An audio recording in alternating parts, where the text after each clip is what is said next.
All right, so we're going to bring in another our contributors at the Grayzone, who is really killing it. He's one of the few people actually in Israel who's not literally killing it. He's there now as a journalist, and he delivered a deeply disturbing report on the Gaza aid blockades that many Israeli citizens are carrying out. Jeremy Loffredo, welcome, Jeremy. Hey guys, thank you. I don't know if you can turn up your volume at all, or gain if that's possible, or just project. But anyway, so you covered. You went. Well, tell us what happened. You went on a bus with some settler through various settlements and wound up at Kerem Shalom, where the aid trucks are lined up and not moving.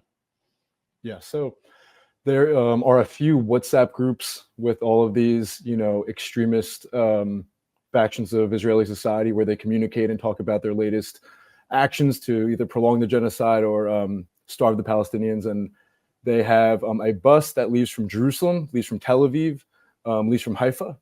And they have, numerous buses going from the main cities that leave the cities. They go south and they go through the West Bank from top to bottom. They go to 8 or 9 illegal settlements, and like a school bus, they pick up people who are as young as 10 years old and as old as 40 years old, and their parents are putting them on the bus like they're off to school, but they're really off to the Nitzana border crossing or the Kerem Shalom border crossing. To block food aid, humanitarian aid for Palestinians.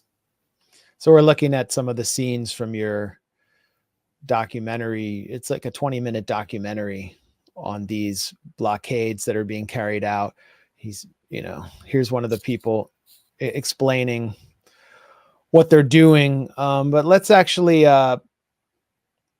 here's one of the interviews you carried out. It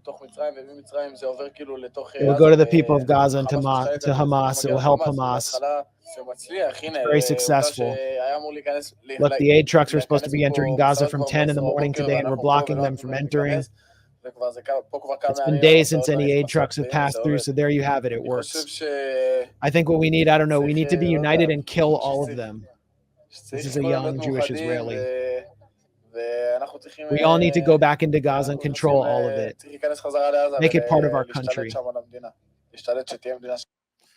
So you were hearing a lot of this from people you interviewed. Yeah, it was totally homogenous. They were all on the same page in terms of what they were doing there, whether it was successful or not, and what needed to happen after the war ended, which was, resettle in Gaza, and for the time being, manufacture a starvation there. And so we are left with as little as Palestinian people as possible when the war stops. So it'll be easier to resettle. Let's watch another interview that you recorded. Deeply disturbing stuff. From 2002 till recently, we have been through I would say, kind of intifada, a journey of murder, which they use knives to kill Israelis. They use, in many cases, guns. They use pistols. They use cocktail Molotov. They kill a lot of Jews, but we have airplanes, you see. We can erase them 1 second. Once we use what we have, once we know how to use our assets, and not afraid to use what we have, we destroy Gaza. We annihilated a huge part of Gaza. We can do it also. The Palestinian, Judea and Samaria and the West Bank. We have weapons we can use. We need the right circumstances. We need the right leaders. We have goddamn sexy F-16 airplanes to annihilate all our enemies until the last of them will decide to do so. We get over this kind of conception and kind of state of mind that we are subjected to the world, the community of the world and the nations of the world, and we are somehow limited, but it's only temporarily. We will unleash our strengths very much soon. So he's basically saying we can commit more genocide. Yeah, and it's mostly these people there, mostly opposed to Netanyahu from the right. They think he's bending a knee to the United States, the international community. They think he's not tough enough on the Palestinians, and they think he needs to stand up to the international community. Whereas here in America, you would think that the people on the right in Israel are, they're all on board with Bibi, but a lot of them don't like him because he's not right-wing enough, especially these people. Well, how do they get the goddamn sexy F-16s if it isn't from the U.S.? But, so there's like a messianic quality among. No, for sure. I mean, who are they? How would you characterize them? Do they come from different sectors of Israeli society? They like half of them probably come from settlements in the West Bank, and the other half live in more of the metropolitan areas of Israel. But they all gather to block this humanitarian aid from reaching the Palestinians. Yeah. And there was one interview that I think, all of these interviews I think should be entered at the International Court of Justice or the ICC if we didn't have like a British state asset there, Karim Khan, so he's not doing anything. But here in particular, I mean, you basically got someone confessing a war crime on camera to you. Training for 1 month, and then we got inside Gaza. And then we've been there for 2 months. My unit was in charge of explosions. We blew up houses of terrorists, mosque, UN offices. We blew up UN offices. We got into some UN office that was in charge of helping families in Gaza that was affected by the war, and we destroyed it. We've been dealing with the tunnels. Were you ever in a tunnel? No. We've been training for 1 month, and then we got inside Gaza. So, yeah, how did that exchange come about? When I first went there, I was there probably 7 or 8 times in total at the border crossings with these people. In the beginning, I would go with people I met last time I was in Palestine, mostly like leftist activists, people who were Israelis who were stopping the settlers from attacking Palestinians in the West Bank. And I went with them the first 2 times, and I noticed that they couldn't help themselves but to argue with these people. And you're not going to turn these fanatics into leftist anti-Zionist activists in one argument or conversation. And it was kind of people were looking at me, these extremists were looking at me as if I was opposed to them, as if I didn't like them, and so they weren't being candid with me.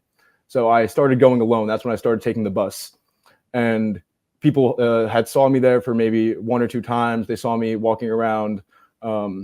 They began to know my face, and that's when they would, essentially admit to war crimes, just candidly, as if it was no big deal.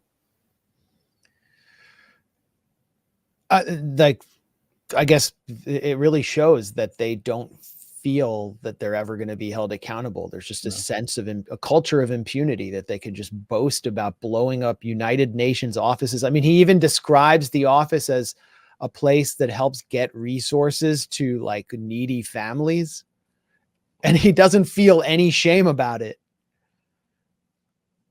In their eyes, I mean, even stopping the humanitarian aid, they are helping end the war. They would say that this is the peaceful way to be an Israeli citizen right now, because you're stopping the enemy from getting resources, and by stopping the enemy from getting resources, you're making the war end faster. So that's how they're thinking about this.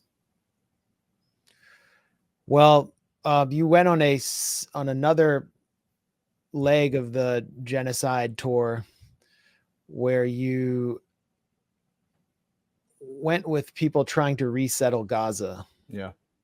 And let's watch one of your interviews from this leg of the trip. We love the Gaza Strip. We can't just take a whole strip of land. I wish the volume was up. Israelis can't live there. That doesn't make sense. It's an American accent. Sovereign state. Would you live there? Would you live there? Of course I'd live in Gaza. By the beach? Oh, for sure. Yes, my husband's also talking about building. He has a yeshiva. Her husband wants to build a yeshiva in Gaza. Yes, in Gaza. We have lists already about 500 families that are willing on the drop of a hat to just move into, we have North, Central, and South Gaza, and people are going to start building towns. We have names of the towns. We have where we're building them. It's already being planned, and we have people signed up. You can't leave it without Jews in the Gaza Strip. It's too big a piece of land. It's too important for us to let it become Hamas town, as we call it, full of terrorists. So this is a woman with a New York accent describing how Gaza will be ethnically cleansed, and 500 families have signed up to live everywhere from Rafah to the Jabalia refugee camp once it's cleared. And she wants, yeah, it sounds like a Brooklyn accent. Staten Island.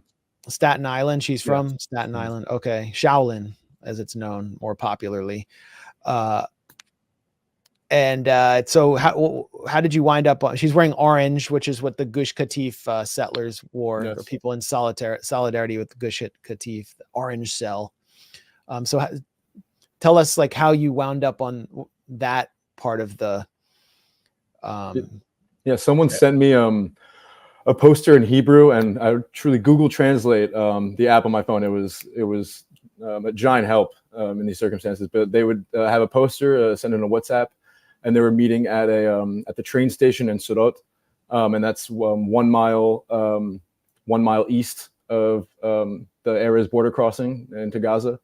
And so they met in this parking lot, and they were all wearing orange. They were all talking about Gush Katif. They were all talking about how they need to go back. They had posters, they had signs, everything was orange, and they said they were going to march there, but they ended up not marching. They got in their cars. They had a caravan of maybe 30 cars drive to the Erez border crossing. They were stopped at a military roadblock. The military said, "You can't go this way. You can't do this." They said, "Okay."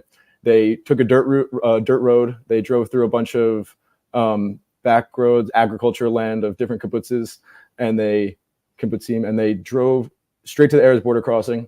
The military maybe like put their hands up. They said, "Yeah, come on, you can't go into Gaza." And they said they just drove anyway.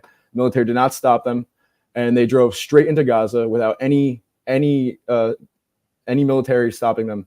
They were building like symbolic outposts, like they brought wood and hammers and saws with them, as if to say, like, look, we've built 2 wooden homes here, and we're going to be back for more. This is ours. And so they were building inside of Gaza, and the younger settlers were yelling at the military when they were finally removed for their own safety. Were yelling at the military, saying that they are Hamas, calling IDF soldiers Hamas for not allowing them to build in Gaza right now. So, and the soldiers have been generally very permissive with them. I mean, here we see like a woman being able to walk up to Egyptian soldiers in an Egyptian truck. I mean, look at this. Well, I mean, what did you witness? The soldiers were basically working alongside them.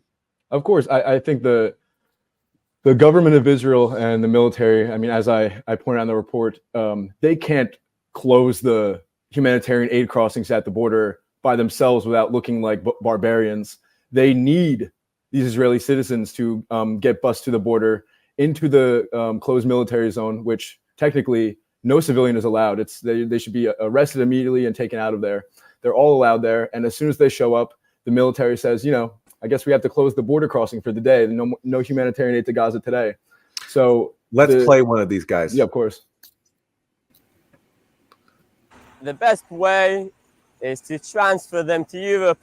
Europe already accepted, past the 10 years, accepted more than 100 million refugees. I don't think that another 1.5 million refugees would make any difference for the Europeans. And as the Bible says, this place is for us. It's promised for us, so they can starve to death to pay on the things that they've done to us on the 7th of October. Would you live in Gaza once all said and done? Totally. If my wife would agree for that, totally, I would go live over there. The best. Well, British accent. He's from South Africa. I wish the anti-immigrant America First members of Congress could see that, because he's basically saying we're going to create a migration crisis in Europe, and the West will take everyone that we've ethnically cleansed. That's kind of what the floating dock the Biden administration's building is for. But it doesn't get any clearer than that, just pure genocide. And before that, in your video, he's talking about the friendly relationship they have with the police and the military. Yeah, I would document that on camera. There's a lot of things happening off camera as well. The protesters would be giving baked goods, croissants, pastries, ice water, punch to the IDF soldiers who should have been arresting them, rounding them up, and putting them outside the closed military zone. And the IDF soldiers were coming out of their bunkers, their offices that were located on the border crossing, and cutting up watermelon for the protesters, cutting up watermelon, cold watermelon. It was, we were in the desert, it was 85 degrees, giving them juice, giving them watermelon, giving them sandwiches that are cut up. They were clearly on the same team, and they were sympathetic towards the IDF soldiers who did have to sometimes say, hey, don't go into Egypt. Don't cross the border. That's going to cause a problem for us. Saying like, they have their orders. We can't be breaking the law all the time, but we can be manufacturing a famine on the other side of the border. But they were all on the same team. They're all friends. They're all eating together, dancing together, having fun. And so how influential have they been in preventing aid from going into Gaza? How pivotal is their blockade? Well, from what I saw, so long as protesters go there, whether it's 10 or 150, if there are civilians in the closed military zone that is at the border crossing, they shut the border crossing down for safety reasons. As if we can't have a open border with a different country if there's civilians by the border, it's just not safe. So as long as the blockers go there in whatever number they show up in, they close the border down for the day. So I was there 7 or 8 times. The aid gate had not opened once. And the US is doing nothing about this and saying nothing about it. I mean, you could send embassy officials down there to document this. I saw the Palestinian ambassador Hussam Zomlot in the UK shared your video. And I mean, it's diplomatically significant that this is happening, but I mean, we've heard nothing from the US embassy about these genocide zombies just marching on Egyptian aid trucks. It's totally approved by the Israeli authorities. They should be not allowed anywhere near this border crossing. And they're not only allowed near it, they're allowed to throw parties next to it and disrupt international relations with military officers and police giving everybody high fives and singing. It's dystopian, of course. Yeah, it's one of the most important pieces we've published since October 7th. And not just because it kind of continues the tradition of my Feeling the Hate videos, which show the true face of Zionism as a genocidal ideology, but because it really exposes how the Israeli government is using these fanatics as a kind of proxy in order to carry out actions that it couldn't quite get away with because it can't directly send its soldiers in the way of these aid trucks, but they create various security incidents and then they shut down the crossings. So they're starving people. It's unclear how many lives they've cost, but we're seeing starving children day after day, and the genocidal mentality is on full display. By the way, like Clarissa Ward from CNN, wasn't she among the She was there once. She was there once. Yeah, of course. Why didn't CNN show the same level of why didn't they just ask them basic questions and let them speak for themselves? I think what happened was they had a camera crew of 4 or 5 people, and it was all there was actually one point where the producer for the CNN crew was interviewing someone and then shuffling people with flags behind the person being interviewed to create the image that they were holding flags and being interviewed. Like, it was all very scripted. These people were not walking anywhere. They were grabbed from the corner and told to go behind the camera, behind the person being interviewed. It was like a movie was being concocted. So the CNN producer was actually scripting a scene. That's exactly what was happening. You saw that take place. I saw her say, go behind the person, and they bring their flags behind the person being interviewed. So it looked more cinematic. But, you know, at the same time, their report didn't have any impact like yours because they weren't letting them speak their minds about the desire to commit genocide and resettle Gaza. No, they weren't asking those questions. I mean, that's just, it's amazing to actually see CNN in the field and see how they operate. But this is real journalism. I mean, to me, this is what journalism's all about. And it only just took you just getting there, getting your feet on the ground to show how genocide is being carried out. And I really do think this should be entered as evidence at the International Court of Justice. Aaron, I don't know if there's anything you want to add. There is, and Max, I know you have to go soon, but there is some breaking news I definitely want to get you to respond to because it has to do with the Hamas sexual violence scam that we've exposed, and there's a really important development on that. So, Jeremy, anything more that you want to say before we let you go? No, that's it. Thank you, guys.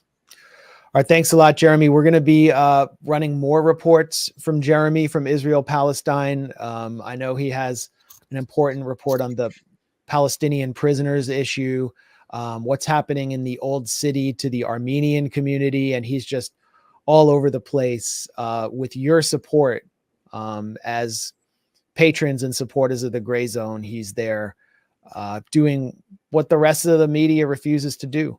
So, well, not the rest of it, but most of it. Anyway, thanks a lot, Jeremy. Thanks for being here. Thank you, guys.